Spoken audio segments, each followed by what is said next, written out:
Hi. இப்போது ஒல்லியாக இருக்காருங்களா, அவங்களுக்குலாம் வந்து குண்டாகணும்னு நினைக்கிறாங்க. அவங்களுக்கு வந்து ஒரு டிப்ஸ் சொல்கிறேன். அதாவது காலையில் வந்து நல்லா பெரிய டம்ளரில் பால், ஒரு டம்ளரில் வந்து முட்டை உடச்சி போட்டுக்கோங்க. போட்டு இது நல்லா ஆற்றிடுங்க. கொஞ்சம் சுகர் ஆட் பண்ணிக்கோங்க. ஆட் பண்ணி நல்லா ஆற்றி, கொஞ்சம் ரொம்ப சூடு இருக்கக்கூடாது, கொஞ்சம் வெதுப்பாக பால் வந்து காலையில் குடிங்க. அப்புறம் நல்லா சாக்லேட், ஐஸ்கிரீம், நல்லா பிரியாணி, என்ன நான்வெஜ் எல்லாம் நல்லா சாப்பிட்டிங்கன்னா நல்லா உடம்பு வந்து நல்லா குண்டாயிடும். சப்போஸ் இந்த நான்வெஜ் சாப்பிடாதவங்கலாம் பார்த்திங்கன்னா அந்த முட்டை பாலுக்கு வந்து பாலில் வந்து தேன் கலந்துக்கோங்க. தேனும் பேரிச்சம்பழம் கொஞ்சம் மிக்சியில் அடித்து கூட நீங்கள் கலந்துக்கலாம். கலந்து நல்லா குடிச்சிட்டு வாங்க. மற்றபடி இந்த ஐஸ்கிரீம், சாக்லேட்லாம் சாப்பிட்டுட்டு வந்தீங்கன்னா நல்லா உடம்பு நல்லா போகும். பாய்.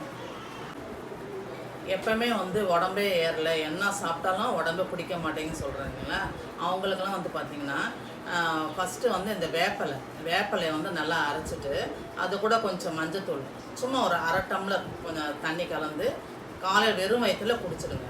குடிச்சிட்டிங்கன்னா வயிற்றில் இருக்கிற பூச்சி எல்லாம் போயிடும் உங்களுக்கு. அப்போ தான் இப்போ நான் முன்னாடி சொன்னேன் இல்லையா, நீங்கள் அதெல்லாம் நீங்கள் ஃபாலோ பண்ணிங்கன்னா கண்டிப்பாக உங்களுக்கு உடம்பு ஏற சான்ஸ் இருக்குது. ட்ரை பண்ணுங்கள், கண்டிப்பாக ஒரு ரிசல்ட். பாய்.